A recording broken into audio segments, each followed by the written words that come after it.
Pues vamos a dar continuidad al programa. La idea de bajar el app a su teléfono es calificar. No sé si quieran que intentemos hacerlo. The presentations. Would you like to do it? The idea is to actually log into the program of the SMeO, and in the program we have to go to the section that reads, because we have the one that says program, professors, live voting, and everything. So we need to go to program. Then we click on that, and we go to November 7th. Nos vamos al jueves 7 de noviembre. We go to November 7th. Y ahí ya buscamos lo que es el programa de cirugía oncológica pediátrica. Pediatrics Aquí Oncological aparece como Surgical bloque 1, Conferences that cirugía appear as oncológica block pediatra 1, global. Global Pediatric Oncological Surgeries. So we click on that, y ahí aparecen los ponentes and we hasta el will final. have displayed all the list of speakers at the end, who coordinates the global health block, and then you score that block with stars, and then we can continue.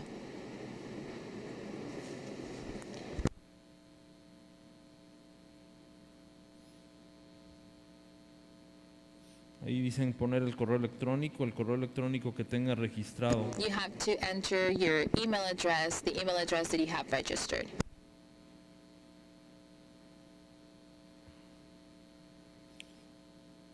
Y ya para las siguientes sesiones. And then you'll do the same for the following presentations. Muy bien, a continuación, Okay, so next, tengo el gusto de presentar I'm happy to introduce Dr. Hassan Abdel Hafiz. Abdel Él es Hafiz. cirujano, He is a pediatric oncological surgeon from the St. Jude Children and Research Hospital in Tennessee, U.S. El tema, He will be seguridad presenting en cirugía oncológica safety in pediátrica. pediatric surgical oncology. Dr. Hafiz, So, bienvenido a Dr. México Hafiz, y le cedemos la welcome to palabra. Mexico. You have the floor.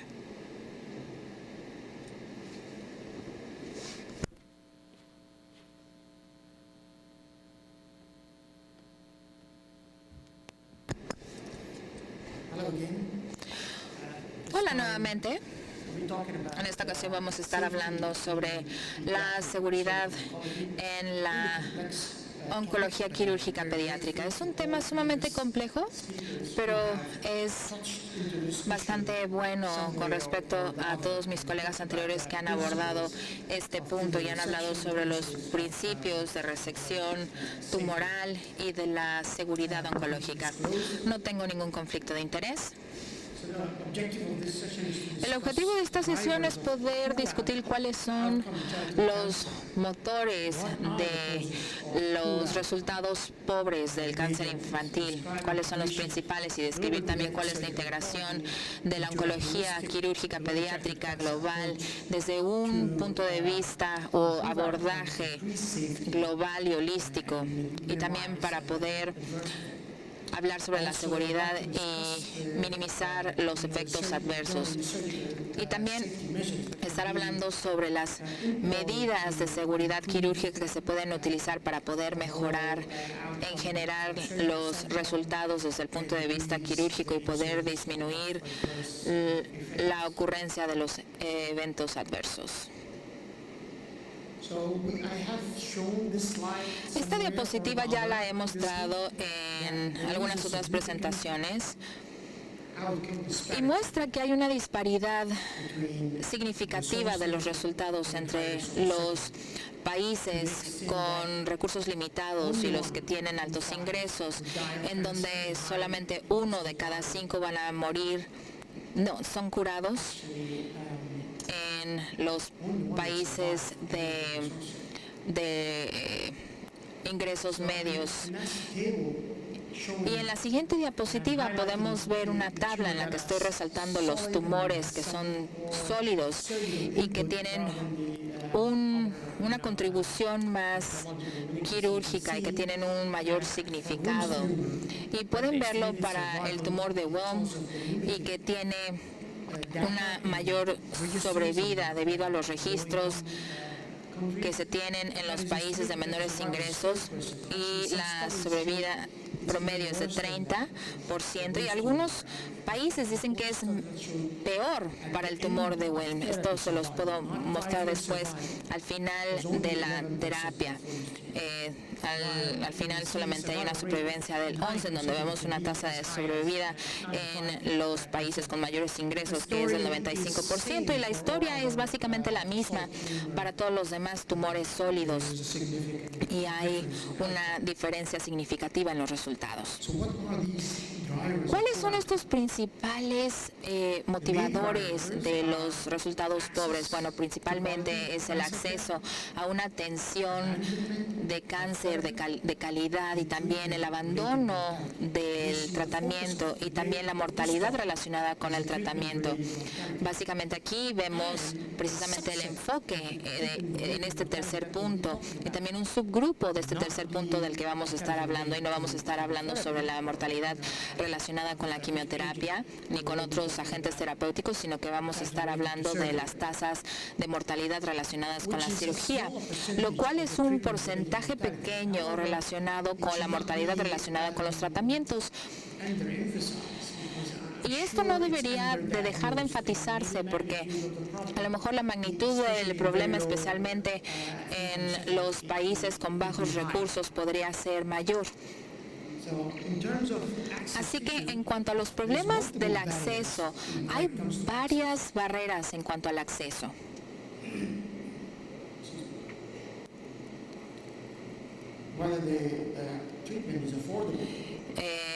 Ya sea que el tratamiento sea costeable, puede filtrar a varios niños que puedan tener el alcance de este tratamiento.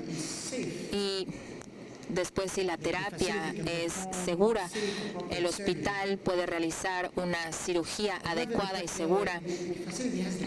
Y si el hospital tiene también la capacidad de poder proporcionar un alto volumen o procedimientos quirúrgicos de alta complejidad.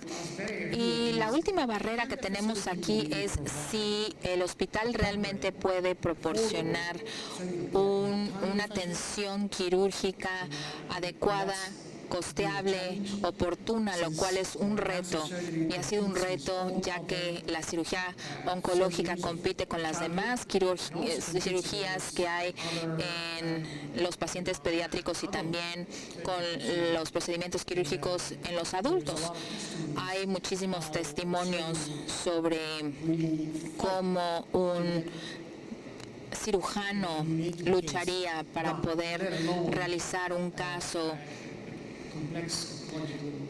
inclusive una resección compleja, lo cual se llega a ver de cierta manera no con muchas esperanzas en este tipo de escenarios.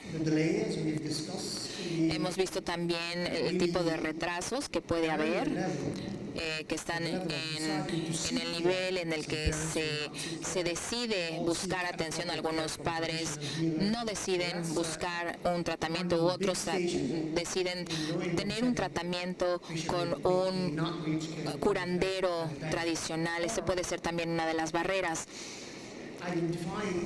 También el identificar y llegar a un centro de salud que quede cerca de casa y que sea accesible a los medios que tiene la familia y el paciente. Y la tercera barrera del acceso es poder recibir un tratamiento adecuado y apropiado de calidad en un hospital de calidad, en donde se puede notar y apreciar este dilema, que realmente no es viable a corto plazo poder aumentar la capacidad de todas las unidades de salud pequeñas en un país para poder dar una atención de calidad en un lugar que quede cerca del hogar de las personas. Entonces tenemos un modelo mixto de centralización en donde puede estar la terapia cerca a casa para poder abordar este problema por lo menos al corto plazo. Este diagrama nos muestra lo grande que es la magnitud del problema del acceso a la cirugía y que la mayoría de los niños no tienen acceso a la cirugía. A pesar de que el mejorar el acceso a la cirugía es un caso bastante válido si lo comparamos con el acceso a las cirugías en otras modalidades. Uno podrá darse cuenta que la cirugía de hecho es más costeable que muchas otras modalidades terapéuticas. Y entramos a este segundo impulsor de un resultado pobre.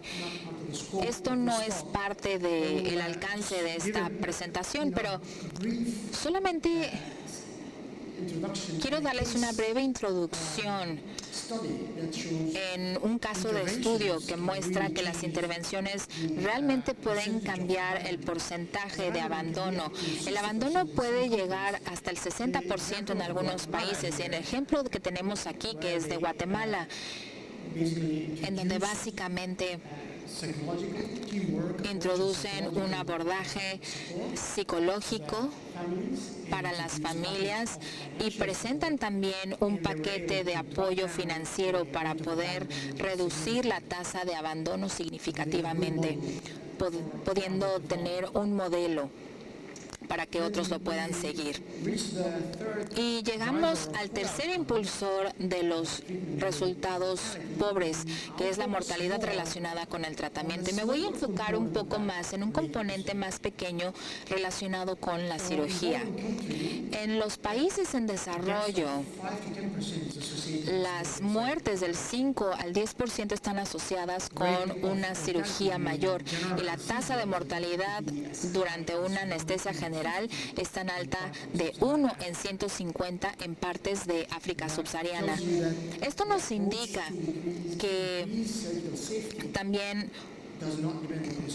el aumentar la seguridad en la cirugía no nada más depende del cirujano, sino que también involucra a todo el equipo, al anestesiólogo, al equipo de enfermería, al resto del personal de apoyo.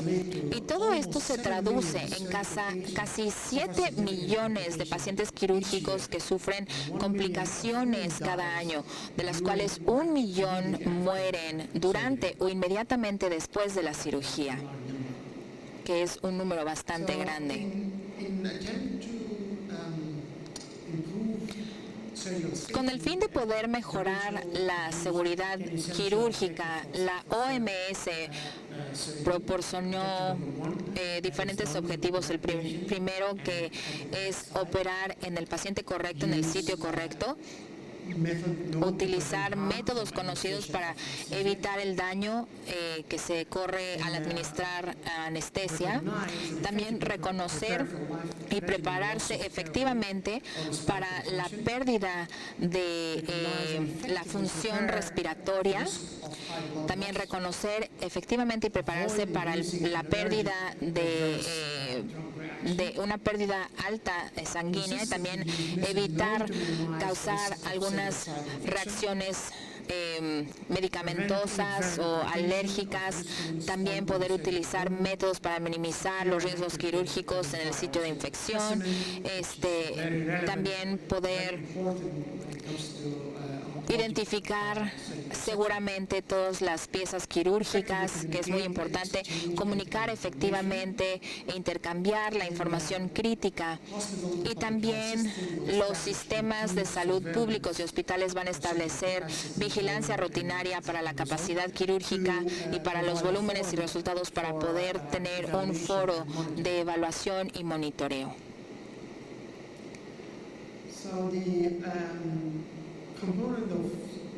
El componente de seguridad en la atención quirúrgica incluye la prevención de la infección en el sitio quirúrgico, la anestesia segura y también los equipos quirúrgicos seguros, con métricas para poder garantizar que haya un monitoreo y evaluación del sistema, que nos lleva a la pregunta de si el entorno es adecuado para una atención segura y, de lo contrario, qué medidas se tienen que implementar en la infraestructura, ya sea en la infraestructura física o en la infraestructura humana, para poder mejorar el entorno. Y la segunda pregunta es si la atención es efectiva y adecuada. Y si hay algún problema en esto, ¿qué intervención se tiene que implementar en el proceso, en el sistema de salud, para poder mejorar la eficacia y que sea adecuada la atención? Y por último, y muy importante, es poder tener una manera de poder evaluar y monitorear y asegurarse de que los pacientes sean ayudados y no dañados.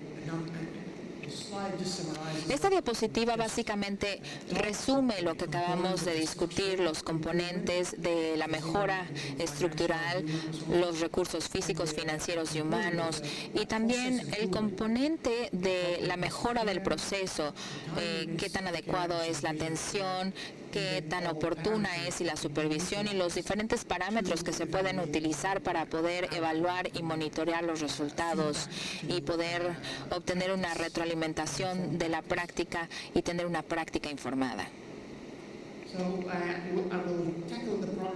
Voy a abordar el problema ahora desde una perspectiva diferente. Hemos hablado de la infraestructura y la fuerza laboral, que son parte de la mejora de la infraestructura, en donde necesitamos también tener anestesia y también en la fuerza laboral, que necesitamos tener capacitación en subespecialidades, liderazgo y también factores culturales. Y vamos a hablar también sobre el proceso, y voy a dividir esto en diferentes fases del proceso de atención: en la fase de planeación preoperativa y la perioperatoria, que incluye la intraoperatoria y la postoperatoria de la atención, abordando también el tema de seguridad en todo esto. Y la planeación preoperativa va a tener la parte de que los pacientes con resultados potencialmente favorables deben ser tratados tan agresivamente como las circunstancias lo permitan, y los recursos no deben de limitarse en los pacientes, y obviamente no tener una cirugía turbulenta fisiológicamente en la ausencia de una anestesia adecuada y de apoyo de una atención crítica. Esta es una lista, digamos, de los cirujanos y oncólogos que todos los médicos deben tomar en cuenta cada vez que estén frente a un problema oncológico. Del tiempo fuera diagnóstico, asegurarse que se hace un diagnóstico alternativo. Por ejemplo, si hay una masa mediastínica, un componente del diagnóstico es que tanta compresión hay y cuál es la consecuencia. Entonces, el time-out diagnóstico es de gran valor. Y también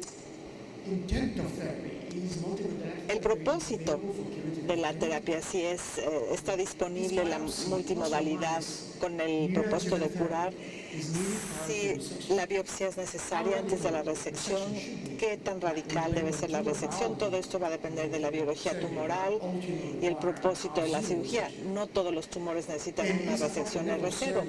Y hay disponibles anestesia y atención adecuados. ¿Qué complicación potencial necesita otro entorno que haya que resolver?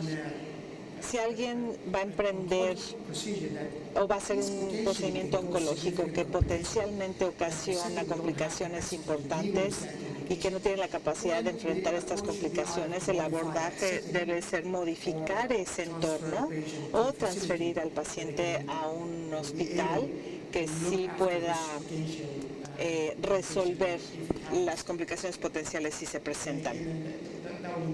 Esto incluye qué pasos críticos, no rutinarios o críticos, se llevarán en la operación, cuánto llevará el caso, y si hay hemorragia hay que anticiparla.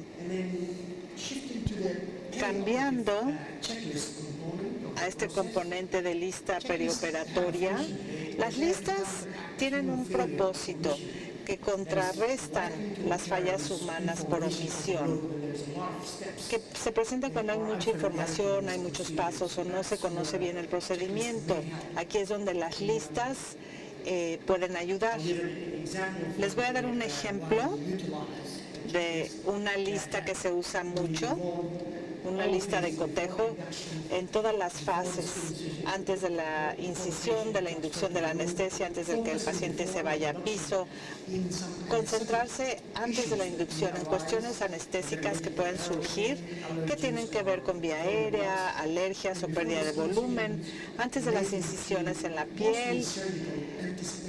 Por ejemplo, hay que anticipar problemas como con la complejidad del procedimiento, y por último hay que anticiparse a las necesidades y a las complicaciones potenciales. Y cambiando a la fase transoperatoria, pueden surgir problemas de seguridad, ya sea por error técnico, que es una causa común de eventos adversos quirúrgicos, que pueden ser directos e indirectos a errores manuales, o puede haber errores por falta de conocimiento. También hay un componente que no es técnico y tiene dos categorías. Una categoría cognitiva, conciencia de la situación, por ejemplo, en ceguera por no poner atención, o que tiene que ver con la toma de decisiones. En las categorías conductuales tienen que ver con la cultura del trabajo en equipo y del liderazgo. La estrategia preventiva que se recomienda para este tipo de errores son intervenciones dirigidas para mejorar la toma de decisiones y el desempeño. Cuando se trata de la fase de atención postoperatoria, se trata de anticipar, de saber qué puede pasar y estar preparados. Hay sistemas y estrategias de puntaje que se han usado para mejorar nuestra capacidad de anticipar problemas, como la calificación del puntaje de APGAR quirúrgico. A mayor el APGAR, mayor la tasa de complicación. El APGAR se extrapola de hemorragia estimada, la más baja es presión arterial y la frecuencia cardíaca más baja en la cirugía. Y esto se asocia con resultados y complicaciones. Este sistema de puntaje fue validado en 8 pilotos internacionales y se ha mejorado su validez. En la fase postoperatoria también un sistema de advertencia temprana es otra herramienta para advertir al equipo de enfermería y de atención quién se deteriora, quién está estable, a quién se le tiene que escalar la atención postoperatoria. Ahora cambio un poco de tema para hablar de aspectos de seguridad en el procedimiento. Hay dos categorías, una ya sea fisiológica, un problema que puede ser poner en peligro la vida, ya sea por la vía aérea, por hemorragia, por la circulación o por alguna discapacidad, o algo que tenga que ver con lesiones a órganos o a infección postoperatoria. Un ejemplo de problemas de la vía aérea puede ser una masa mediastínica alta con compresión de la vía aérea, que esto es algo importantísimo en la seguridad. Si se aborda esto antes de dar terapia adyuvante, porque cuando empieza a anestesiarse al paciente se ve comprometida la vía aérea y es difícil rescatar este escenario, ¿no? Sin una disponibilidad inmediata de ECMO. A este paciente con Hodgkins, que empezó con terapia adyuvante, se aseguró el procedimiento. Otro ejemplo son masas de vía aérea, como un rhabdomyosarcoma parafaringio. Hay que hacer una planificación para asegurar vía aérea de manera alterna, ¿no? Como traqueostomía. Este es un algoritmo que nos ayuda a evitar estos escenarios. Por ejemplo, anestesia en pacientes con masas mediastínicas muy grandes donde se ve comprometida la vía aérea y es difícil de rescatarla. Cuando se trata de la respiración, un ejemplo sería cuando la resección del parénquima pulmonar es importante. Hay que planear adecuadamente y ver cuál va a ser el pulmón residual. Es importante en estos escenarios y hay que anticipar problemas y modificar el abordaje cuando, por ejemplo, la pared o la resección de la pared es muy grande. Hay que planear opciones de reconstrucción y de atención postoperatoria. Cuando se trata del sangrado, la circulación tiene que ver más con hemorragia que con embolización u obstrucción mecánica del flujo sanguíneo. Básicamente, la fuente de catástrofes transoperatorias y de mortalidad transoperatoria, como mostró este estudio grande, por ejemplo, sangrado de vasos importantes, especialmente cirugía oncológica. 65% se asocia a una alta mortalidad porque da lugar a este círculo vicioso de hemorragia, hipoxia tisular, hipotermia, coagulopatía, acidosis y más coagulopatía y más hemorragia. Entonces, cuando se pueden usar los principios de cirugía vascular, tienen que ser dominados por el cirujano oncológico en cuanto a exposición correcta, control correcto, proximal y distal, una estrategia de reparación adecuada, asegurando incluir todas las capas de la reparación de los vasos para evitar una resección a la larga.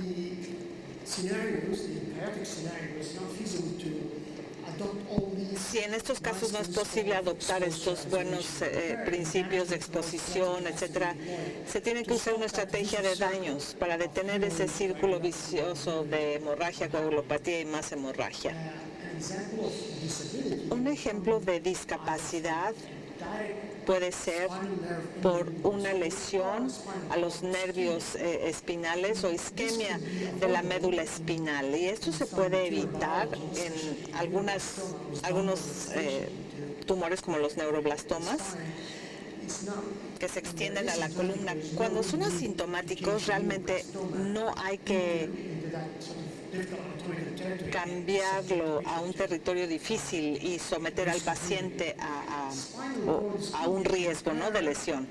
La isquemia de médula espinal se puede dar especialmente en casos de tumores mediastínicos grandes en donde la ligadura de la arteria tumoral es necesaria. Hay quienes han hecho angiotac para ver el vaso alimentador de la columna, pero la estrategia más importante es monitoreo neural durante el procedimiento. Si hay cambios neurales, se puede abortar el procedimiento. La estrategia en general es evitar separar los vasos vertebrales. Esa sería una buena estrategia en general. Cuando se trata de lesión a órganos, a veces la lesión a un órgano es deseable. En ciertos tumores hay que hacer una resección en bloque y quitar el tumor con órganos adyacentes, pero no es deseable en, por ejemplo, el tumor pediátrico más común, el neuroblastoma. La preservación del órgano es absolutamente necesario, porque una resección R0 no es necesaria realmente. Otra manera de inducir una lesión al órgano es lesión al aporte sanguíneo del órgano, que puede ser de consecuencias graves en resecciones amplias o extensas del hígado. Obviamente esto se debe evitar en cirugía de neuroblastoma y definitivamente también al aporte sanguíneo del intestino, que debe preservarse cuando se hace resección de neuroblastoma. Y también hay que ser cuidadosos al disecar el tumor de la área celíaca. Si tienen que dejar tumor, está bien, hay que preservar esos vasos. Y la biología del tumor es importante para evitar mortalidad o una morbilidad significativa. Ahora podemos ir a los componentes de seguridad de la cirugía oncológica. ¿Qué es seguridad oncológica? Hay varios pilares. Hay que utilizar terapia neoadyuvante cuando es necesaria y no hacer una gran resección de un tumor que es quimiosensible y que podemos reducir el riesgo. Evitando esto con terapia neoadyuvante, hacer un estadiaje apropiado cuando se puede. También hay que hacer un control local adecuado con preservación de bordes y evitar que se derrame o expanda el tumor. Resumiendo el problema, 2/3 de los niños del mundo tienen acceso a atención quirúrgica. Esto se traduce en 1.7 mil millones de niños, o 1.700 millones que tienen acceso. ¿Cuál sería la solución para problemas de esta magnitud? Obviamente se necesitaría una movilización global de recursos para atacar el problema. Entonces tiene que ser a nivel global, la acción regional y de país, en los sistemas de salud, en el hospital y en el microambiente de la unidad quirúrgica. Estas son las metas de la iniciativa global de cáncer pediátrico. La meta es tener acceso a un centro de alta calidad o de referencia para el 2030, y también asegurar que tengan un acceso, que tengan acceso. Se requiere mucho, esto ya lo cubrí en mi plática previa, entonces no voy a detallar quiénes tienen que participar en todo este proceso para asegurar el producto que se va a entregar. A nivel medio o a nivel centros de excelencia, estos se tienen que fortalecer con equipos multidisciplinarios. También hay que fortalecer la atención de apoyo y tener un sistema de evaluación y monitoreo para asegurar que estamos logrando la meta que nos establecimos y retroalimentar los abordajes y cambiar los abordajes para que se ajusten a los resultados. Y a esos microniveles, para la unidad quirúrgica, el uso de quimio adyuvante cuando esté indicada, estadificar el tumor específicamente y hacer una planificación quirúrgica adecuada y mejorar los instrumentos y la tecnología quirúrgica, seguir las guías quirúrgicas. Y en conclusión, la cirugía es una estrategia de control asequible y efectiva para casi todos los tumores sólidos pediátricos. Casi todos los niños con cáncer necesitarán una intervención quirúrgica. Hay una escasez global importante de cirujanos oncológicos pediátricos. La disponibilidad de los servicios está relacionada más proporcionalmente al límite de mano de obra que a los problemas de cadena de suministro. Se necesita una planeación adecuada adecuada para asegurar una cirugía segura, medir los servicios de cirugía, anticipar las complicaciones y estar listos para las complicaciones. Termino con esto. Un buen cirujano sabe cómo operar, pero uno mejor sabe cuándo y dónde operar. Pero los mejores cirujanos saben cuándo y dónde no operar. Gracias.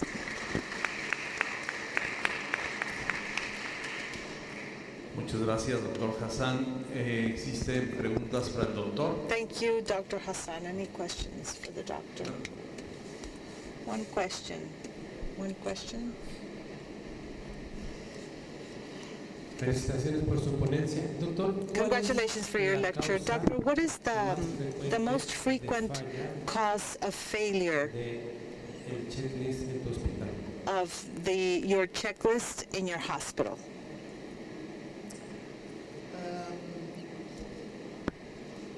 The most reason for failure of the checklist.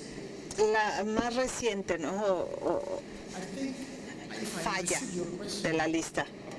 correctly, Para contestar correctamente, las listas de verificación se introducen en la rutina y usar la lista como parte de la rutina as the time progresses and decreases the disminuye conforme effectiveness of pasa el tiempo, disminuye la efectividad de estas listas. the checklist can be run. Yo he visto que las listas de verificación se pueden aplicar sin conciencia y sin algún grado porque a veces hay grados de inatención, después de usarla siempre para todos los procedimientos. Digamos que esa es una de las desventajas de una lista de verificación. ¿Alguna otra pregunta para el doctor Hassan? Any more questions for Dr. Hassan? Si no hay más preguntas, agradecemos. If there are no more su questions, excelente thank you plática. for your excellent talk. Muchísimas Thank you gracias. so much.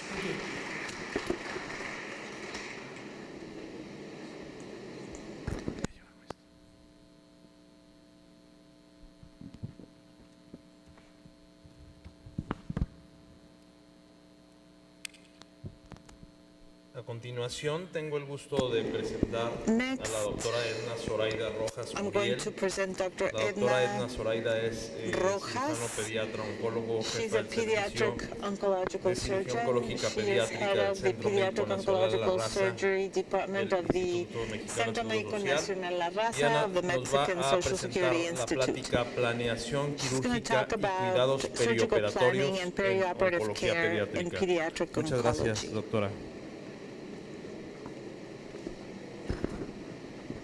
Thank you, Muchas Doctor. gracias, doctor Gutiérrez. Thank you, Dr. Gutierrez. It's a pleasure to be here to share with great friends and to see colleagues and meet other colleagues of the area.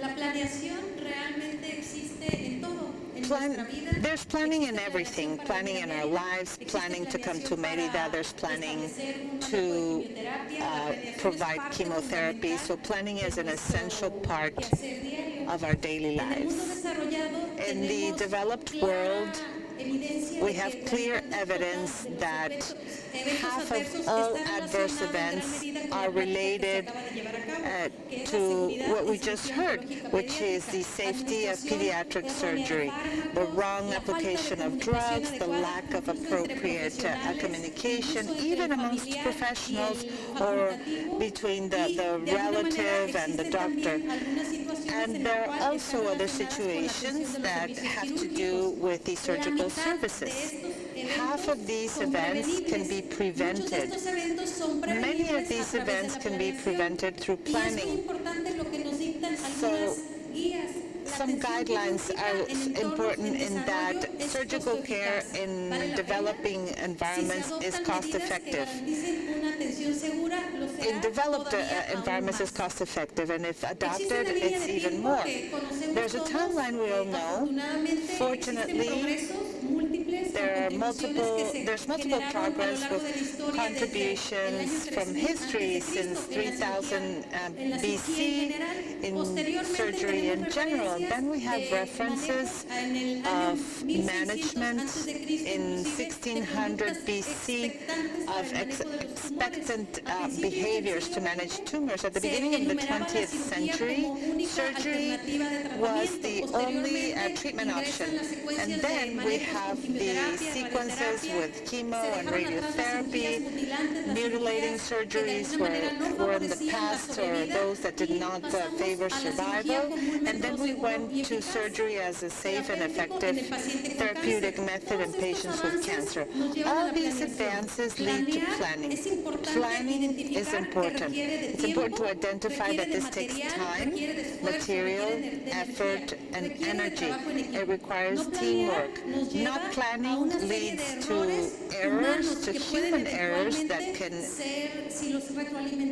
be, if we don't have feedback on these, they are reproducible. We have to plan strategies to achieve an established goal. Those of us here and those who work in favor of cancer patients should understand and analyze a specific situation. Just like pediatric oncological surgeons, we have to acknowledge that cancer goes beyond differentiation and reproduction mechanisms. So we have patients with certain characteristics. At the center, we see the image of a patient with chronic cough. After receiving primary care with no response, we did an initial test, a chest X-ray, and we see a lesion. This leads to a series of sequences. Everything is called planning, to define objectives and define and state the strategies for the benefit of the patient.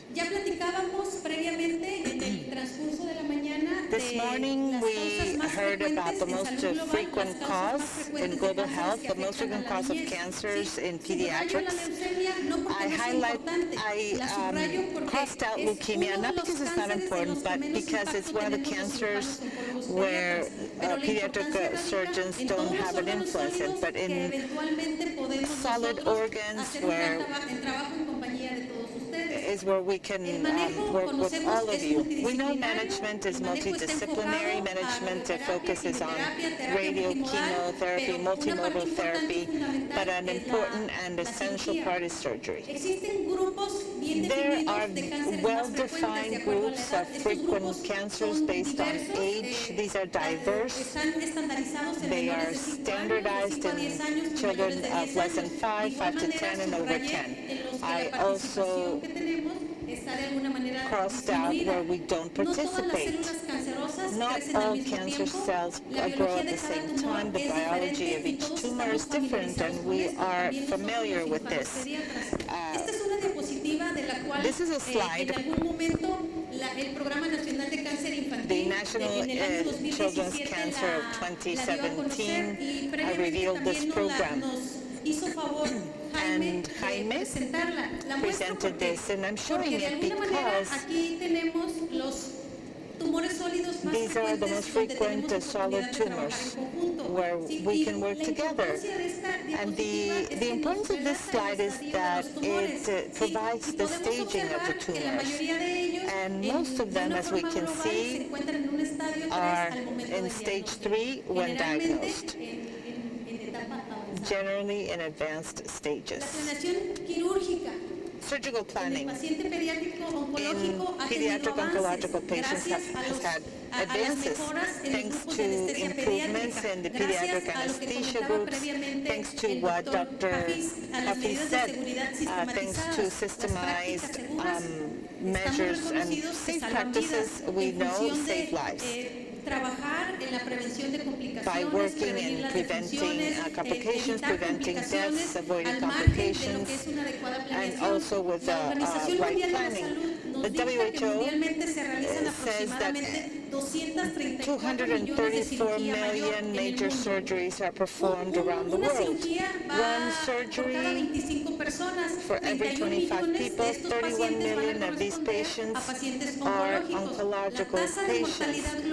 The overall mortality rate in surgery is 0.4 to 10%. That is why planning is important. And also recall that 1 million die during or after surgery. 1 million people die during or after every surgery.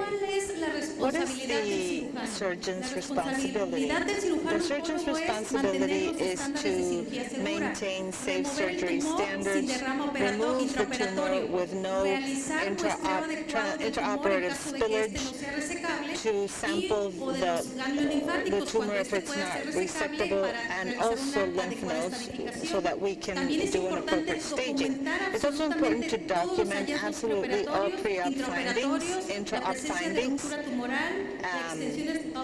presence of tumors in other structures, the presence of metastasis, etc. But it's also important for the surgeon to understand that patients can be operated on, not cured. It's important to follow up the histopathology and be in constant communication. Here, this is an important part of the surgical planning of the cancer patient. So we define that patients have individual characteristics. We've seen the different solid tumors in pediatric patients, but we also have to pay attention to age, gender, the size, the organ or the location involved, whether there's comorbidity or a severe disease, if the patient is receiving treatment, if there's a cancer diagnosis made or not, if treatment has to do with previous surgery, if treatment has to do with some form of adjuvance, the type of surgical procedure received before, diagnosed through biopsy, whether it was resectable, or if a resection was done because it fulfilled the conditions to carry out a resection procedure, or if it was just an exploratory surgery. The diagnoses, the surgical planning has several steps. We have diagnostic surgery, curative surgery, in this case resectable, reconstructive, preventive. So the role is diverse. This is a picture of pictures of rhabdomyosarcomas where we can find several locations. The patient at the top has an embryonary rhabdomyosarcoma in the nose. It was biopsied, and then we provided neoadjuvants. It fulfilled requirements for resection, and we can list the locations. It can be variable and it can be related to age in the trunk and the limbs, our extremities at any age, and then we can see a botroid rhabdomyosarcoma at different ages. This is a 3-month-old baby.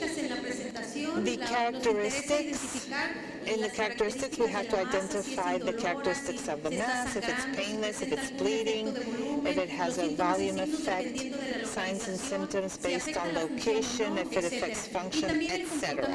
And also behavior. It is essential, as I said, to identify or to have or to foresee the biology of the tumor, whether it's aggressive, if it has rapid local growth. The picture in the middle of the arm, it's a right arm with a punctated violet lesion that presented only a spot, and then it grew. The patient came here upon a lymphovascular growth. So when we were doing the diagnostic test, the imaging testing, we had the suspicion of a fibrosarcoma, and this is the image of the resection. We'll see here 3 different cases.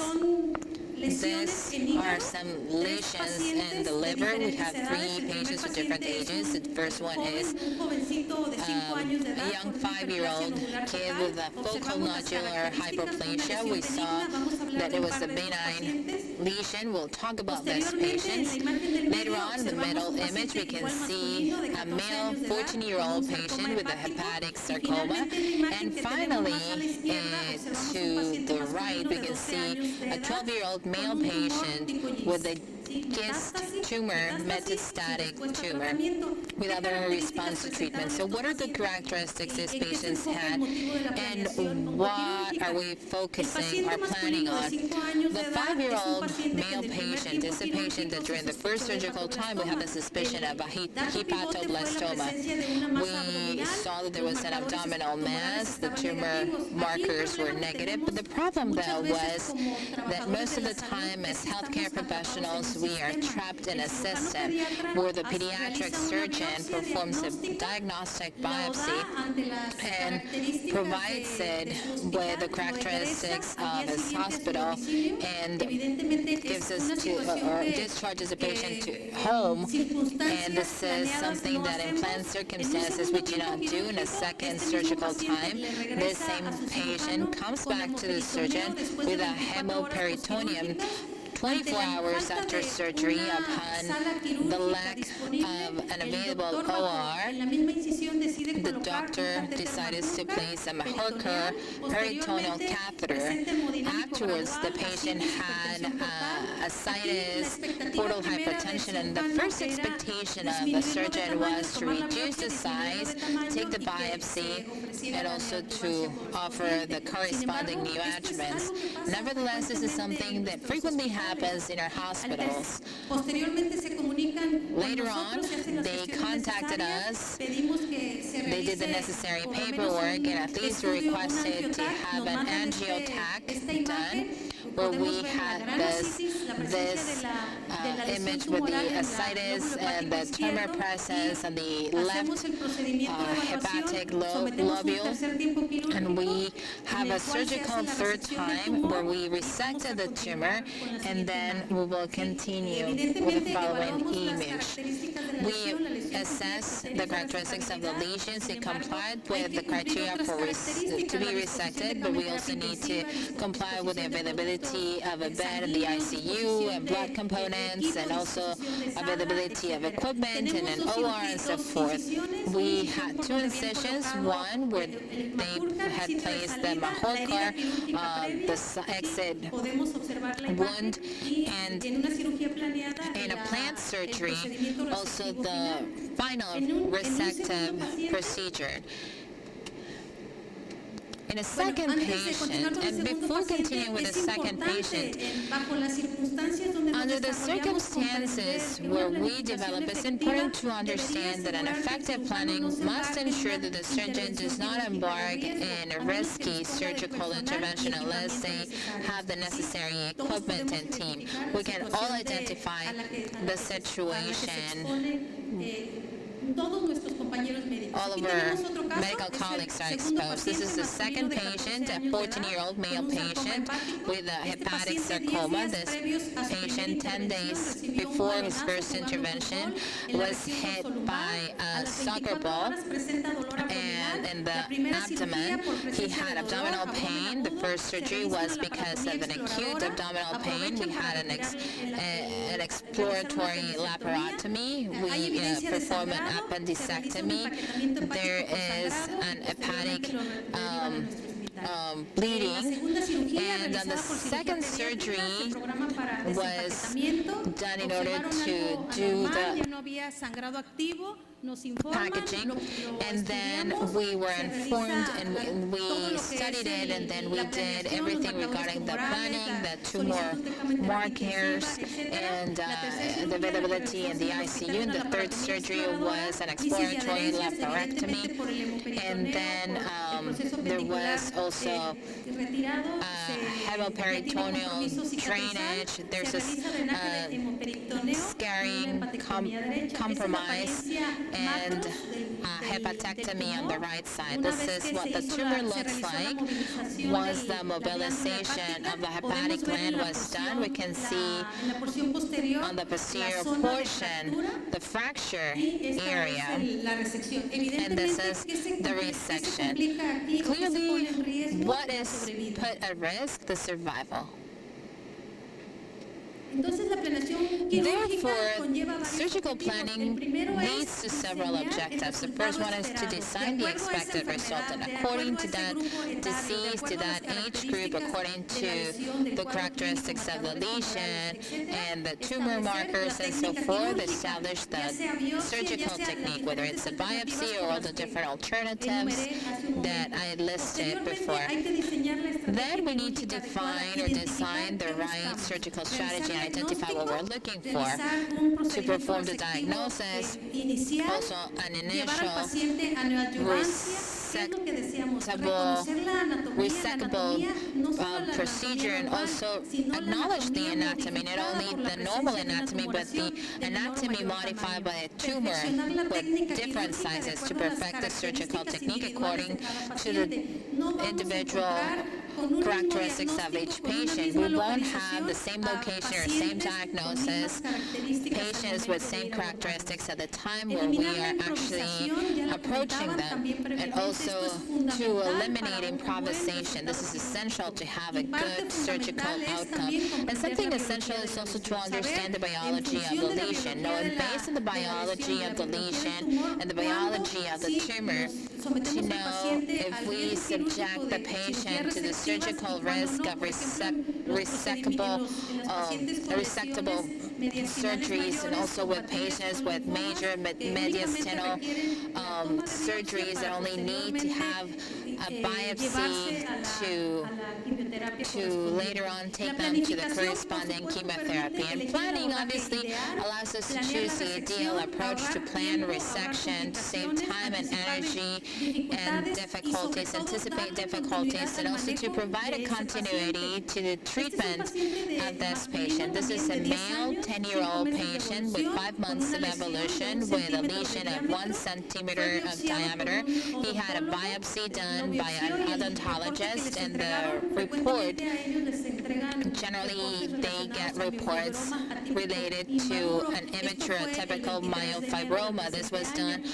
on Posteriormente, January 23rd of this year. nosotros Later on, llegó con nosotros con este the estudio, patient pero came with algo us with en lo this que test, but something frecuentemente fallamos where es we que generally muchas veces la fail muestra de por is that sí es pequeña sometimes para una biopsia y the hay specimen is ocasiones en small que for us for el a cirujano biopsy, and sometimes the fragmenta ante surgeon la fragments falta de upon the patólogos lack of capacitados trained en pathologists el análisis o evaluación for de estos analysis estudios or histopatológicos, assessment of this fragmenta histopathological las test. They piezas y fragment evidentemente the nos specimens, arrojan and uno o más obviously resultados they diferentes. give one or Este paciente different llegó en results. mayo, se This realiza patient came nuevamente in una in biopsia y May. nos Once again, a reportan biopsy un was diagnóstico performed, compatible con and there was osteosarcoma. a Aquí es muy diagnosis that importante was enfatizar en el compatible with diagnóstico osteosarcoma. histopatológico. It's important to Este es see el the estándar del histopathological diagnóstico de las diagnosis. This is the enfermedades standard for neoplásicas. Lo diagnosing tenemos neoplastic perfectamente diseases, and we reconocido have todos.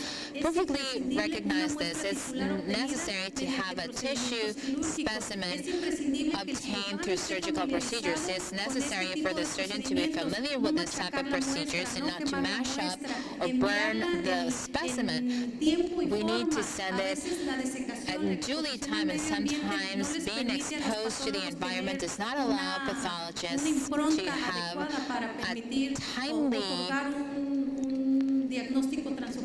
a timely trans-op diagnosis. Surgical resection and a careful assessment is the most reliable and accurate way to provide all of these therapeutic tools. Therefore, with this patient and with most patients which we have treated, we have an initial diagnosis that is done through a biopsy. Then we also have some therapeutic options for these types of tumors, such as chemotherapy, surgery, radiotherapy, reconstruction, and rehabilitation. When we see the opportunity of treatment for this patient, and we discuss this with plastic surgery, they, without the surgical decision. They wanted to perform a reconstruction with a deltopectoral flap reconstruction. Nevertheless, this patient had certain characteristics during the initial oncological treatment, and 1 week after the biopsy, the patient was in very good condition. Nevertheless, he gradually had an increase of the size to a double of the volume in which it was initially presented. He started chemotherapy with a very good response, and 3 weeks after, he started with a quick growth stage, and by knowing the biology of the tumor, we decided to do a resection. But we actually had the benefit of having the patient without doing the reconstruction of deltopectoral flap, but having that for later on. The preparation of the OR is essential, also to letting know anesthesiology for them to decide the type of anesthesia they will provide to this patient, the types or characteristics, where will they access so that we can completely work on the patient by resecting and block the tumor, and the placement of the patient is essential. Preventive hemostasis is essential, also because of the coagulation mechanisms, additional equipment, also favoring all the risks for complications, such as complications of the airways, complications, digestive complications, nutritional complications that this patient will be subjected to, and also a post-op care plan. In all of this planning, we include a lot of medical groups such as maxillofacial surgery, plastic surgery, anesthesiology, and so forth. So this is a patient. We can see a lateral image on the day of the surgery with the NG2. On the previous image, we could see on the day of surgery that he already had the central venous access, and then we do the block resection with a margin on the upper left image. We can see when the pneumatic saw is being introduced in order to leave a bone margin for safety. In the lower image, we have the block resection of the tumor, as well as the final appearance after doing the reconstruction. On the same surgical time, we also performed an endoscopy in order to favor the nutrition in chemotherapy and radiotherapy because of the characteristics of this patient. He was also eligible for radiotherapy. Therefore, the endoscopy was performed with percutaneous gastrostomy, and then we also placed a tracheostomy. This patient was 1 day in the ICU, and we have the final image here of the post-op 3 weeks after, providing the highest efficacy and safety to the patient. That is the objective of the surgical planning. Now, what are the characteristics, or what is the thought that as surgeons we should have, and the group that is working with us and the oncological team? Sometimes surgeons think that they do not need to plan because they already have what they're going to do in their head. Yes, I'm talking about surgeons overall, and that is one of the problems, that because of the healthcare system we frequently see as a conflict, because in other cities these patients are operated by pediatric surgeons, physicians who were actually rotating 2 or 3 months during their oncosurgical training, and those who are interested probably may rotate a little bit more. But this is false. It's important for the surgeon's planning to actually be done by everyone, for pathologists and anesthesiologists, because pathologists are actually waiting for the surgical specimen, and for the pathologist to give us an early report and not wait 6 or 8 weeks because this patient is still having a tumor spread. And The surgeon should also understand that it's important to understand that planning exists for everything. Just like we come to this convention and just like we develop our lives through planning, if we execute planning for tough cases, why not also doing it for easy cases? Unfortunately, a lack of planning is what actually leads us to terrible mistakes that we can see that have an impact on survival. A lack of planning not only for us as a multidisciplinary team, but also the lack of planning from our governmental leaders, the lack of planning in research, and willingness to educate on this important area. And also planning, some people think that planning actually takes too much time, but the main objective for surgical planning is to actually deliver on time the patient to the oncologist so that they can start with their radiotherapy. Oncological surgeons are familiar with this. Those patients who 10 days after surgery can actually go to radiotherapy. It's not necessary to remove the stitches of a wound 7 days after. What's necessary is to favor or ensure that that wound does not open early so that patients can actually optimize what comes after the oncological treatment. So this is the last clinical case we have. This is a female 13-year-old patient with a nervous vein tumor. Her name is Araceli, and this is not resectable because of the size and extension. It's retrohepatic. We did a diagnostic biopsy. Chemotherapy was administered with no response to it, with different lines. And this is another type of planning. We need to sit down with the relatives. We need to accompany them. We need to explain. And 50% of our patients have a risk of dying, but they are at a higher risk if we do nothing about it. So under the relatives' approval, it has already been mentioned by Dr. Hafiz with safety measures and by being clear and being honest. If this patient does not undergo surgery, they will die. But we need to be clear about this. Patients without an appropriate planning may be at risk of dying because of bleeding, and if we do not place them or transfer them to ICU after this procedure, then it's a guarantee that we will have a disaster and a terrible error. So we did a chevron incision. Once again, we took the peritoneal fluid in order to evaluate the cellularity. We did the tumor dissection, and we can see on the portion of the lesion on the left, all the vascular path. We make a trace and we inform the relatives. We make a fine or a reproduction of what we will do in surgery, and this allows us to have an approximation, an appropriate and expected approximation of what we will find in surgery. Nowadays, in referral centers and big referral centers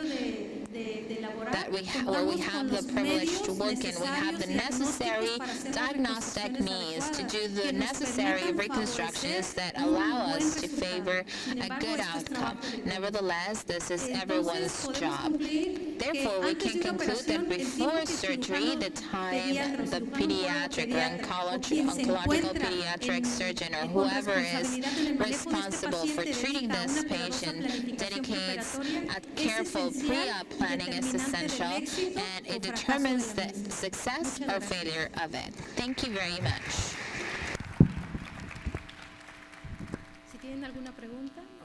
Are there any questions? Sí, espérame, es que hay preguntas aquí, Well, yes, there are some questions over here through the app actually, and there are two questions.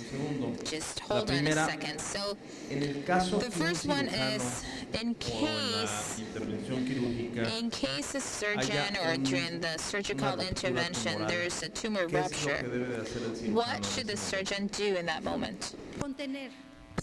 contain. In that moment, we need to contain, we need to cover the tumor so we can continue. But what's most important is to document on the notes. Most of the time, the lack of documentation when our residents float or rotate because we do not work by ourselves. When we have our pediatric surgeons floating, most of them leave, or sometimes we have the opportunity to run into them in conventions or sessions, and we can be very presumptuous about I removed a Wilms tumor and so forth. But unfortunately, a surgeon who does not have an oncosurgical training does not really check the histopathological report or does not report this emergency situations because they become an emergency. Oncologists just rely on this and think that this patient is eventually stage 1 and does not get the treatment they should be getting, and the impact on the survival can be terrible. There's another question. Are there any suggestions in order to avoid for general surgeons to operate on pediatric cancer patients? Well, first of all, training. It's important to open the doors to training. There's a ton to do. I'd like to be very prudent. It's a matter of acknowledging that we need to train physicians, acknowledging that we need to have more GPs on this side. We need to acknowledge that cancer is winning the battle because we lack hands. And what Jaime mentioned at the beginning is true. I'm surprised how we can have a good result between a foundation or a private initiative or a private hospital and public hospitals through foundations. But how are numbers generated? Numbers are generated by developing statistics. So if we're the ones who are in the battlefield, if we generate the numbers, we are somehow a microenvironment or a micro setting, and this has been mentioned a lot by Dr. Hafiz and by Jaime. We are a micro setting, and this information will go to a middle level, and that middle level will go to a macro level where political decisions are done, the budgetary decisions are made. So we have the second death cause, which is cancer. We know that they come in advanced stages, but we have approximately 50 pediatric oncological surgeons, and the strong groups are only 20 of us in high specialty hospitals, in referral hospitals. So what happens? We need to open up the doors to training. We are regionalized. The Mexican Institute of Social Security, La Raza, serves 5 cities. Siglo XXI serves another number. We are different types of institutions and hospitals. And before, as teaching hospitals, we need to have some sort of a battle.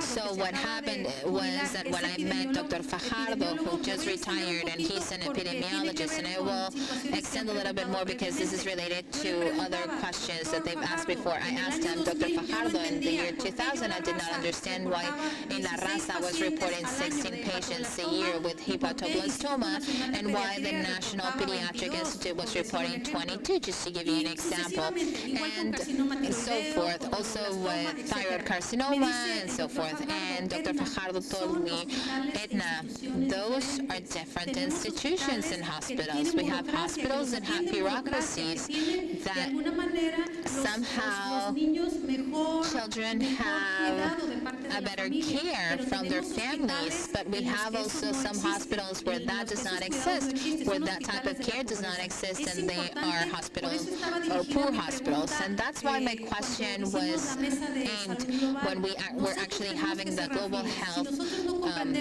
table. We need to close lines. If we understand that we are in a heterogeneous and diverse group, we will not close the number. So we do need to train, we do need to create a higher number of figures and report, and what is not susceptible to solve in your centers, do not put it away. The doctor from Toluca, which is my referral center, the girl that we were actually operating on, a girl with lymphoma, in January they came in with an open wound, and this is a Burkitt lymphoma, and she came in with a biopsy on her colon, and her colon was completely open. So that is what is actually coming to referral hospitals. So since you're the intermediate point, do not leave them alone. Send them where there's a pediatric oncological surgeon, and we will establish the guidelines, but we need to report, we need to inform, we need to generate statistics. Well, thank you very much, Edna. Congratulations. They also commend you on your presentation.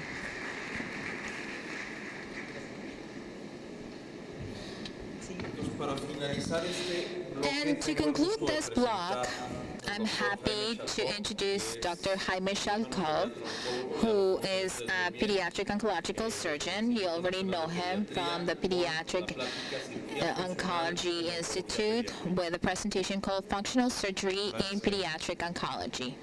Dr. Shalkov, you have the floor.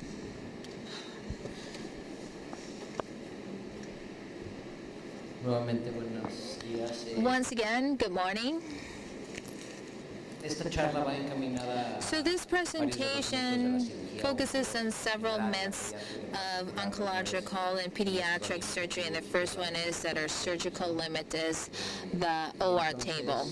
And I think that all surgeons in the world, and especially those of us in oncology, especially those of us who operate on children, I think that we need to thank our patients for teaching us, our students for inspiring us, and to keep us updated, and our families for tolerating our distress.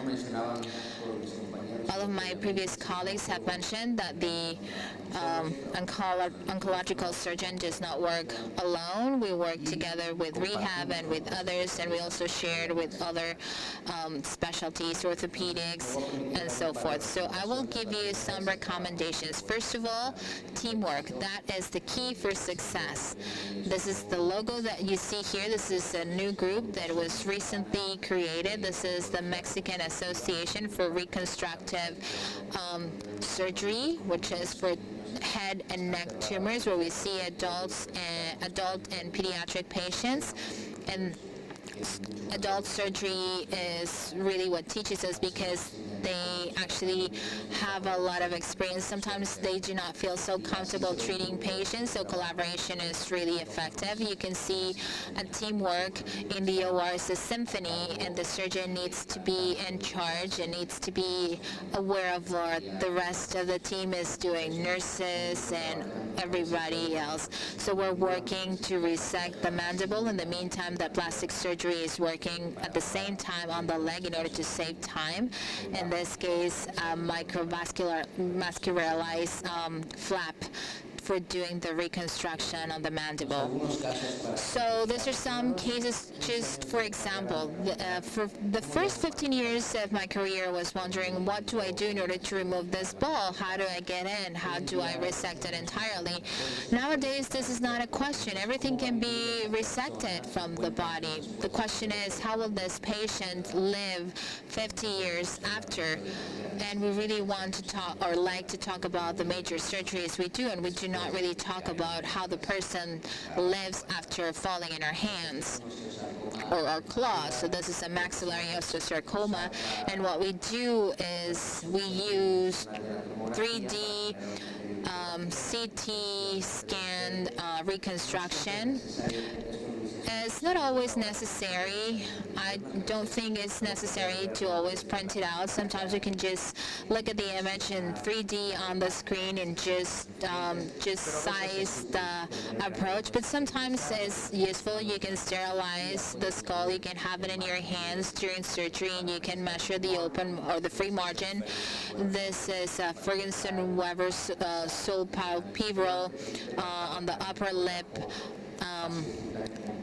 surgery that contains the facial or the face nerve, and we can have some free images to the tumor. This is what we have, the immediate post-op with the depression of the left eyelid, but the obturator is actually manufactured some days before the surgery so that it doesn't take too long for the girl to be able to chew on food. This is the case of an adult 42-year-old female patient that we were taking in this neck and head surgery team. She has a clear cell metastatic renal cancer. As you can see, it's very vascular with direct branches in the carotid draining to the jugular. This is a stereolithographic printing, a 3D printout, and plaster. You can use plastic also, different materials. So we used it to measure the length of the fibula we will use for reconstruction. This is the incision, like the doctor showed. Facial degloving. This is cephalad, and then to the right you see the feet of the patient and the branch that is transverse to the tumor. So while we're working in the maxilla, this is the team. I showed you the team. They take a part of a portion of the fibula with a vein and artery, and it's reconstructed in a titanium plate to measure the effect we have planned. This is a surgical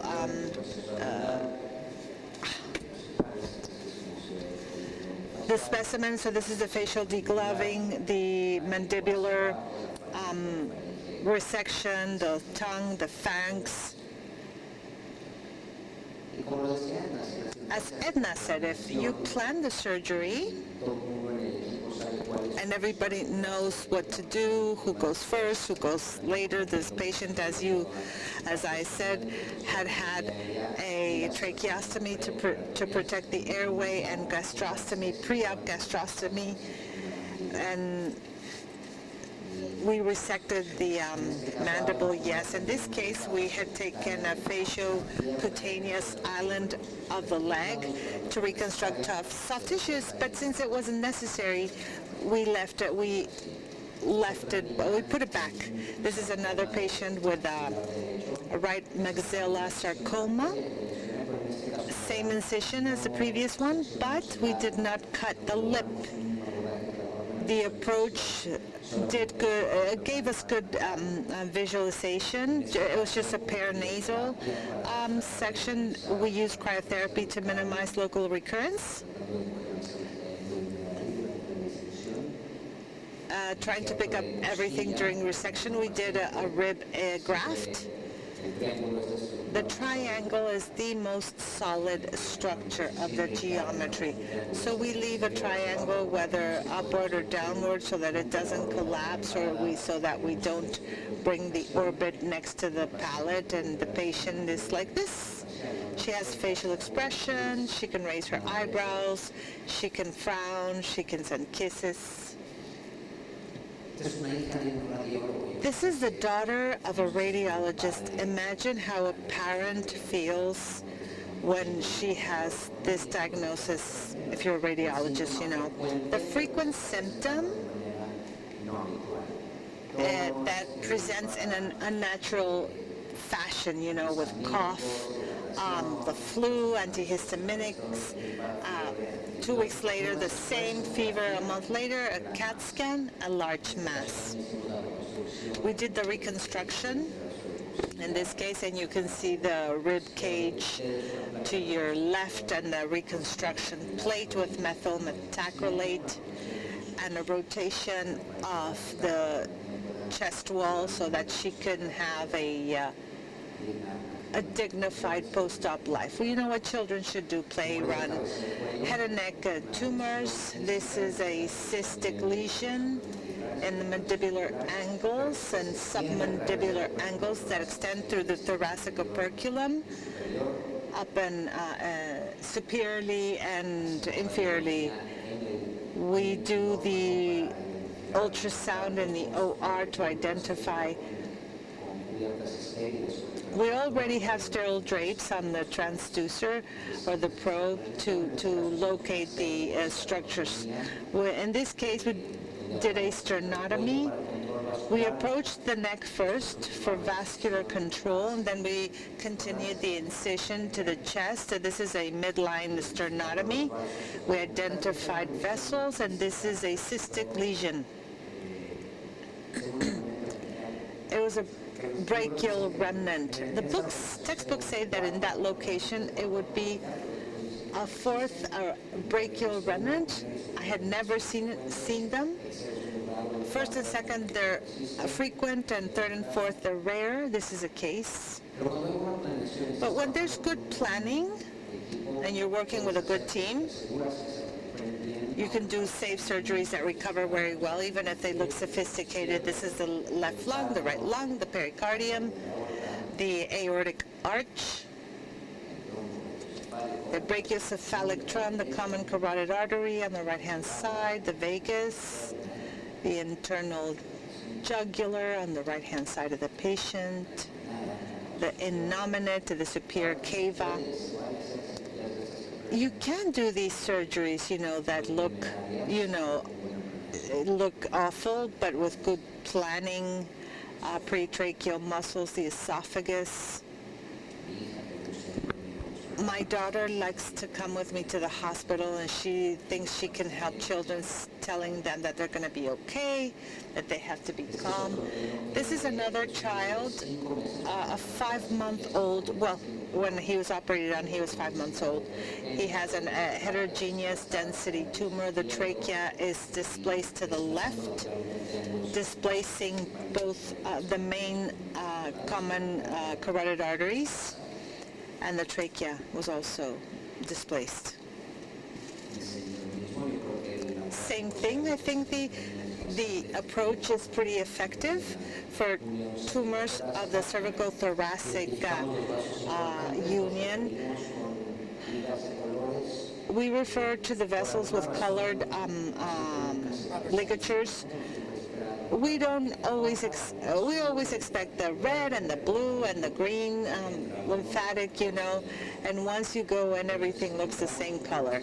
So we find vessels and we refer them or mark them to dissect the structures and preserve vital structures of the area we're dissecting so that there is a good post-op evolution. In this case, the tumor has been resected, the mediastinum, anterior and superior. This was a mature teratoma.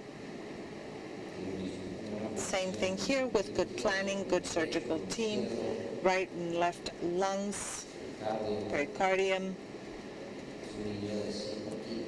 This is a 5-kilo baby. The incision is 12 centimeters. We operate with magnifying glasses, with lamps. We use all these toys so that we can do this safely. This is a common carotid artery to the left.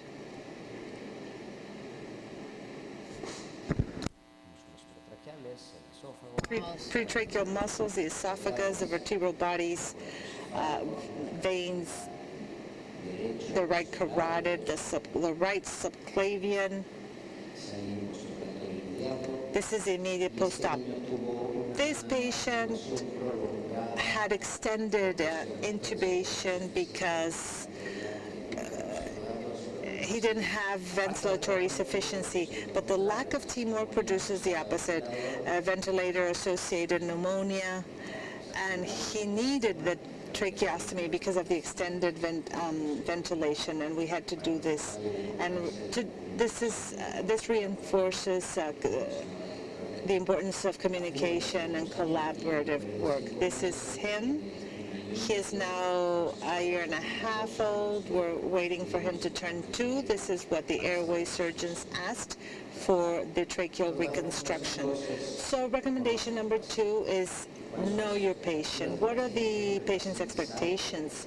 What does he know will happen in a surgery? And children are not dumb. They understand. I think it's our opinion as well, you know, even though more so than their parents, because parents are just thinking that the child has cancer, and the child fights with their natural instincts. This is a 9-year-old with a dermatoprotuberance tumor. Likewise, teamwork. What is the resection margin? This tumor in particular, you see the tip of the iceberg with microscopic digitations beyond macroscopic margins that you can see. Also in adults, they see this more often than we do. Well, we work in face plastic surgeons, raise a faciocutaneous flap in the contralateral thigh with vein and artery. While they do that, we give the patient like a shark's bite. The procedure is called MOS. It's a pseudo-MOS because the original one is different. We take intra-op biopsies and we advance in the dissection and resection until they say we have free resection margins. So the artery and the vein, in the microscope, it's called pentero. It's a microscope that increases things 60 times. So this is an artery that is 1 millimeter in diameter, but it's technically feasible to do anastomosis with the help of this microscope, perfect illumination, lighting, 3D vision. I'm just going to let it run so that you see the microsurgery for those who don't live their lives in the OR.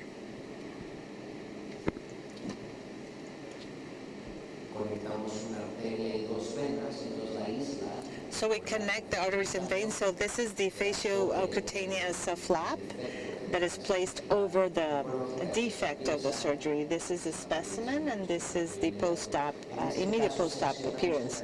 In this case, we did cut the facial nerve because it was involved in the tumor, and when making that decision, of course, we talked to the family intra-op with complete resection or facial paralysis. We go for facial paralysis. It's a slow growth tumor with a high cure rate. So this is how in your right-hand side, this is the donor site that is covered with a cutaneous flap or graft. And that's the island that remains on the face. And since she has facial paralysis, 1 year later, we did a Rubin procedure. Instead of interposing a nerve with good functional results, we used a temporal muscle that had been innervated and rotated toward these insertions. And all we use is a muscle that is naturally innervated but placed in facial expression points, so that in the immediate post-op, she still has a facial paralysis, edema, because she has a corneal ulcer, and complete facial paralysis, palpebral, nasal, and the mouth.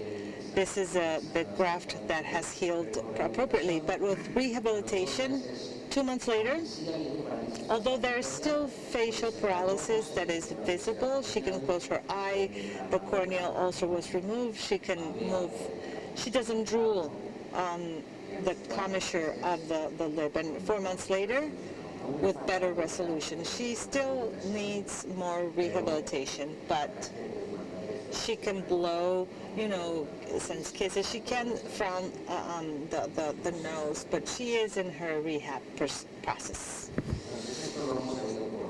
We've known this for 200 years. Darwin never said it is not the strongest of the species that survives, nor the most intelligent, but the one most responsive to change. So, as colleagues dealing with children with cancer, we have to adapt to the current demands.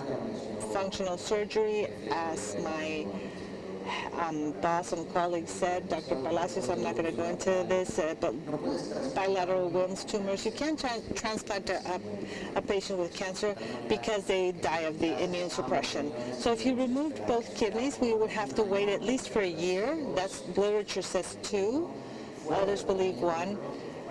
with no oncological treatment to transplant. In Mexico, people still die in waiting lists for a transplant, or they die from dialysis complications, hemoperitoneal. So it's a poor choice. So we are doing nephron-sparing surgery where we try to preserve most of the kidney parenchyma. Ideally, it's 50% of the renal mass, which means one kidney. It could be on one side, half and half, 730, 2080, however you want to see it, but 50% of the total renal mass so that they don't develop kidney failure. It is rare to have terminal kidney failure, less than 2%. But one thing is to die from terminal kidney failure, and another one is quality of life, being hypertensive or having heart disease. So that's important not to have it 20 years after surgery. But they will definitely be adults with heart disease and with hypertension. It decreases their health and it increases absenteeism, hospital visits, and expense in medication.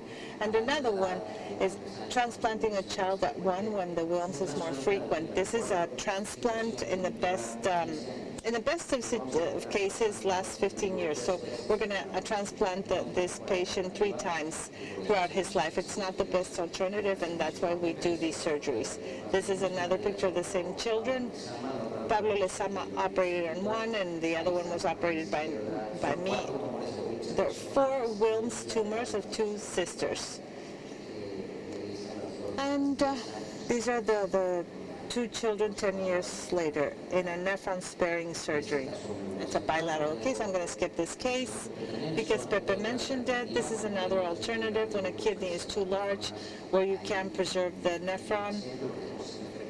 We do a radical nephrectomy, bank reserve with an ex vivo resection. This is a transplant team doing a preserving surgery, and we also do the same thing contralaterally. We prepare the bifurcation of the iliac veins for the auto transplant, and the transplant physicians or surgeons do a resection. They resect like a slice of kidney. They reconstruct. It's reimplanted. On the left-hand side, you see the auto transplant with more edema than the native one. And both both surgical specimens. 1 year later, the native kidney grew more than the auto-transplanted one, with cold ischemia. This is Gabriel, 1 year later in the media post-op, and this is Gabriel, who's 10. This is 9 years later, so it is possible, technically. Limb preservation or salvage. We used to amputate. We now know that 90% of patients do not need an amputation. We do endoprosthetics. Non-conventional is just the hinge of the joint. We resect the bone for free margins. Vascular invasion was a contraindication for salvage. I think it's relative. We've had cases where we extract a tumor thrombus from the artery of the area, and the patient does very well. This is a patient. This is 12 years after limbs salvaging. He broke 3 prosthetic legs playing basketball until Dr. Palacio said, well, you have to quit basketball, do something calmer like golf, because we have to change your prosthetic legs so often. We thought that the limb rescue or salvage had to be done when diagnosed, and then you do, or before cytoreduction. The local recurrence rate was higher. I think that can be questioned. This is a patient with a giant tumor of the right proximal humerus from Chihuahua. This is complete bone destruction, but after the chemo, this is how they look. I feel awful to de-articulate it from the shoulder. We thought there were more sophisticated reconstruction techniques, and it was justified to try to salvage it. We talked to his family and with him, and he accepted. We did the limb salvage, and we placed the prosthetic in the scapula, and he's not carrying weight, like the leg. he's not going to be a pitcher, but he used the prosthesis. In the right, you see like the typical square shoulder, and in the left-hand side, you see the reconstruction, and the prosthesis is divided into three. You see the glenoid cavity, the head of the humerus, and the rod. We changed the prosthesis, and this is his arm 6 months after surgery. I think today's truths are tomorrow's lies, and this is historical data, so we have to question what we can do. This is a clavicle sarcoma. We changed it for a bicycle chain-like. This is his arm's function. Ewing's sarcoma on the right-hand side. This is a peasant from Oaxaca. The reaction of a local surgeon would be to amputate. So we wondered, how is a farmer work without his right arm? So we tried to salvage the limb. This is the approach. The tumor came from the median nerve. So we thought he was going to have like a hand and would need a sural nerve graft from the leg to the arm. Fortunately, God looks after children, drunk people, and stupid surgeons. 15% of a channel of communication skipping the median nerve. So this is a surgical bed with the flexor muscles, and this is a specimen, the tumor.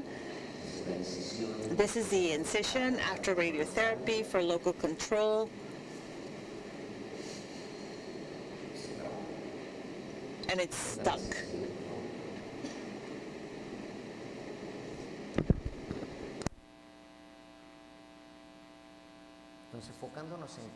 So focusing on quality of life and long-term prognosis, we can do things. This is a recurring synovial sarcoma of the hand. So we think that from a cancer standpoint, the best thing was to amputate.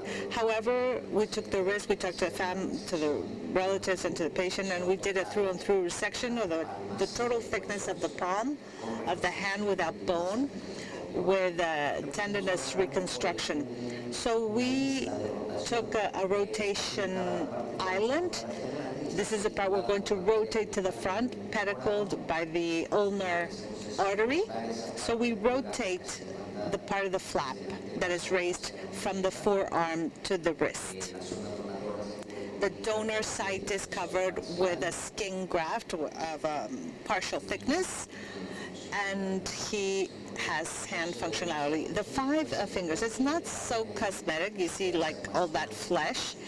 It can be flattened with a little bit of liposuction. We can, change the tone of the skin a little bit, but he has a functioning hand, and he can even play the guitar. Extremity or limb salvage. This is the specimen and the prosthesis we use. So this is the incision.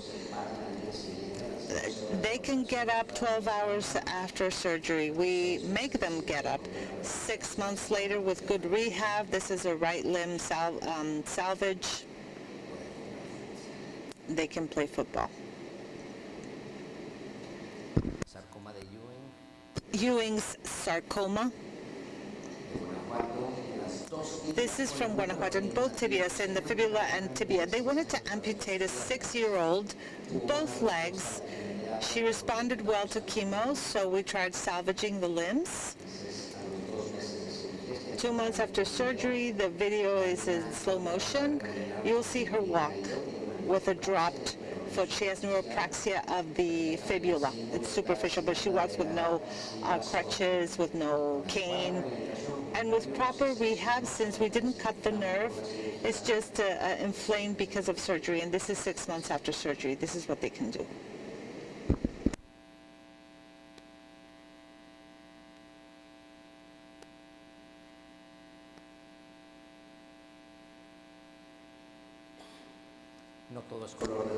Not everything is nice. If a surgeon says that he always does perfect surgeries, he's lying. I used to say, I'm an expert in complications. I've had them all. I've produced them all. The ones you can think of, all surgeons, yeah, are honest. This is the tibial bone exposed. The prosthesis is exposed. We had to remove it, and we changed it for a cemented spacer. As you can see, it is a plaster prosthesis with extended release of antibiotic, and we placed this to cover the defect for the infectious process. So after chemo, after the immune suppression, we focus on the reconstruction of the leg. Functional surgery isn't necessarily to save lives. We have palliative surgery that has become now more popular because we focus on quality of life.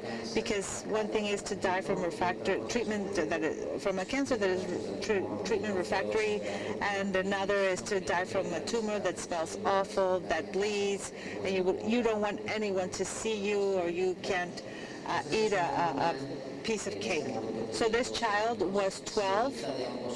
She was blind. She had bilateral retinoblastoma, and she developed a neoplasia, a neoplasm 10 years later. So we operated through this route. We removed the left maxilla. We put a graft in the mucosa,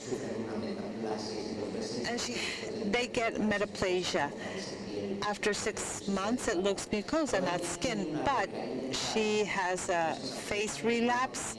So since she didn't have an eyeball, we did a radical maxillectomy with a titanium plate. And the left eye is closed, and she obviously died from cancer, but she died the last few months of her life with more acceptable and dignified social life. This is a very mutilating surgery. What happens, we offered amputation, they didn't accept it, they go home 6 months later, they can't even stand up because the arm is too heavy. He has larvae from necrotic ulcers. So we de-articulated the arm completely, and people might say, well, it's mutilating. Why would you send someone to the grave in pieces?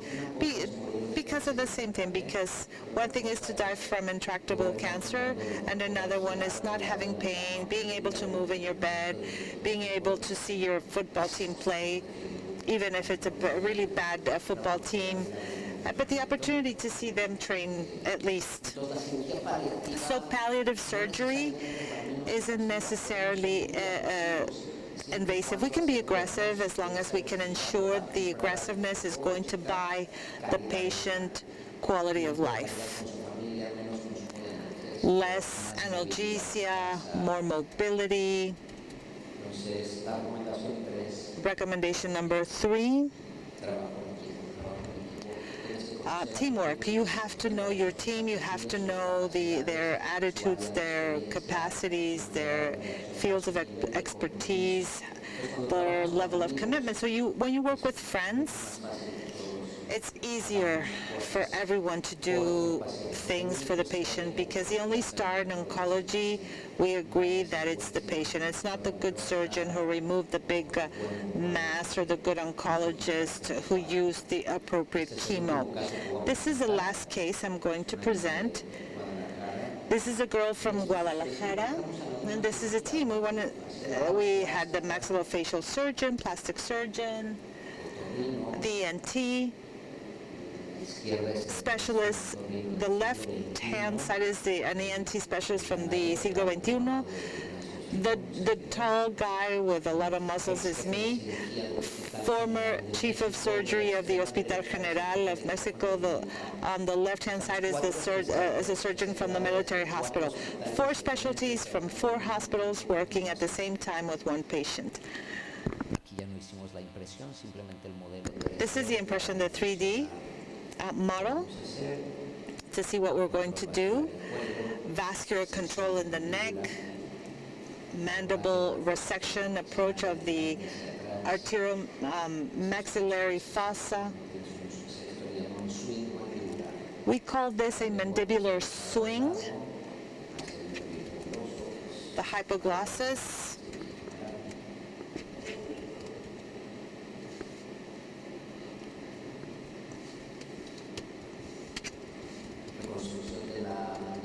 Reconstruction of the mandibula with a reabsorbable plate so as not to put titanium and then remove.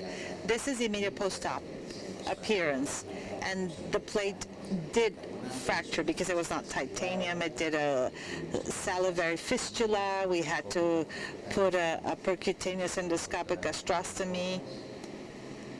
Right, doctor? And then again, we went back for a titanium plate in the mandible. Unfortunately, she came out well. She has an extracardiac rhabdomyoma, adult type of the temporal fossa, so we have no idea what we're going to do with her. We give her some methylene blue to confirm there's no fistula. It tastes awful. She couldn't drink for any water for 3 weeks, and she still drank the methylene blue. And now she says, Jaime, I want my teeth, I want my teeth. I need to eat. So the message is the patient is the star and working of the team, and working as a team, we get better results. Thank you. Jaime, muchas felicidades, excelente ponencia. Jaime, congratulations. That was an excellent presentation. You know what? We have several comments. One of them says a multidisciplinary work between oncological and pediatric oncological surgery is essential, and we have to discuss the case prior to surgery. Yes, I think there's no other way to do it. I think the medical oncologist is the one that dictates the times for us, and we are the ones going into the opportunity windows that you request so that patients are not out of protocol. If we go out of protocol, then the possibility for healing decreases. It doesn't mean that surgeons are just about removing masses and we just place catheters. We also need to be involved in decision making. It's not just worth mentioning or discussing everything and not involving us. We're actually a team that needs to also add or provide our expertise. And they're asking us how many pediatric oncological surgeons are there in Mexico. 5. I think the last time we counted, I think there were 35 or 50, so between 35 to 50. Those are the ones that are certified. Not all of us are active. Out of those, the ones that exclusively do oncological surgery, I think that would be under 10. And if so, I think that there's 120 of us. So I think that we do need to optimize what we already have.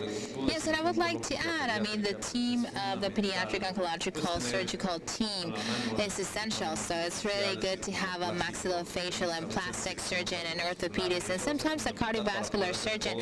That is essential in order to do everything that you were able to do. So congratulations. Thank you very much. Well, we will give a 15-minute break, and then we will continue with our program.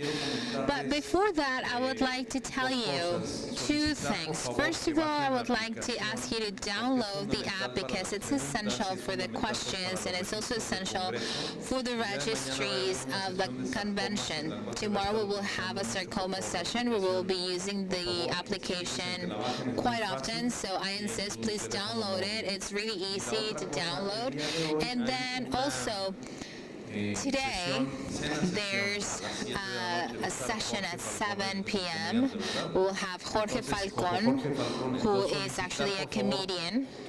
So I would like to ask you to please show up on time so that we can have the academic session, which is also a dinner, so that you can find a place and you can also enjoy the show. The non-academic, but the cultural or entertainment given. So let's take a 15-minute break, and then we will come back to our final block that will be very interesting. We'll be talking about rare tumors in pediatrics. Thank you very much.